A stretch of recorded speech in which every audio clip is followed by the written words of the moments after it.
So ಇದು floor plan, ಎಲ್ಲೆಲ್ಲಿ Windows ಬರುತ್ತೆ ಅಲ್ಲಿಗ ನಾನು ಒಂದು ಮಾರ್ಕಿಂಗ್ ಮಾಡಿ ಟೇಪ್ ಅಂಟಿಸಿ ಅದರಲ್ಲಿ ಮೆಜರ್ಮೆಂಟ್ಸ್ ಬರಿತೀನಿ. ಯಾಕಂದರೆ ಇಲ್ಲೇನು ವಿಂಡೋ ಸೈಜ್ ಇದೆ ಅದೇ ಸೈಜು ಇಲ್ಲಿ ಇಡ್ತಾ ಇಲ್ಲ ನಾವು.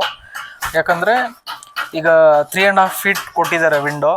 ಈ ಲೆವೆಲ್ ಮೇಲೆ 3.5 ಫೀಟ್ ವಿಂಡೋಲಿ ಇಡಬೇಕಾದ್ರೆ ಕಲ್ಲಲ್ಲಿ ಲೈನ್ ಮ್ಯಾಚ್ ಆಗಲ್ಲ. ಅದೇ ರೀತಿ ಕಟಿಂಗ್ಸೂ ಜಾಸ್ತಿ ಬರುತ್ತೆ, ವೇಸ್ಟೇಜು ಜಾಸ್ತಿ ಆಗುತ್ತೆ. ಸೊ ನೀವು ವೇಸ್ಟೇಜ್ ಕಮ್ಮಿ ಮಾಡಬೇಕು ಅಂದರೆ ಒಂದು ಅವ್ರು ಕೊಟ್ಟಿರೋದಕ್ಕಿಂತ ನೀವು ದೊಡ್ಡದಾಗಿ ವಿಂಡೋ ಪ್ಲ್ಯಾನ್ ಮಾಡ್ಕೊಬೇಕು, ಇಲ್ಲಾಂದರೆ ಚಿಕ್ಕದಾಗಿ ಮಾಡಬೇಕು. ಈಗ ದೊಡ್ಡದಾಗಿ ಮಾಡಿದ್ರೆ ವಿಂಡೋ ಕಾಸ್ಟು ಡಿಫರ್ ಆಗುತ್ತೆ, 500-600 ರುಪೀಸ್ ಪರ್ ಸ್ಕ್ವೇರ್ ಫೀಟು. ಅದು ನಿಮಗೆ ಎಕ್ಸ್ಟ್ರಾ ಎಕ್ಸ್ಪೆನ್ಸ್ ಆಗುತ್ತೆ. ಅದು ಓಕೆ ಅಂದರೆ ವಿಂಡೋ ಸ್ವಲ್ಪ ದೊಡ್ಡದಾಗಿ ಇಟ್ಕೊಳ್ಳಿ. ಸೊ ಈ ರೂಮ್ಗೆ 2 ವಿಂಡೋ ಬರೋದ್ರಿಂದ ನಮಗೆ ಸಫಿಷಿಯೆಂಟ್ ಲೈಟು ಇರುತ್ತೆ, ಸಫಿಷಿಯೆಂಟ್ ಏರ್ ಫ್ಲೋನೂ ಇರುತ್ತೆ. ಸೊ ಅದಕ್ಕೆ ನಾನು ಏನು ಮಾಡ್ತಾಯಿದ್ದೀನಿ ಅಂದರೆ ವಿಂಡೋ ಸೈಜ್ನ 3.6ಇಂದ 2.8ಗೆ ಕಡಿಮೆ ಮಾಡ್ಕೊತಾ ಇದ್ದೀನಿ.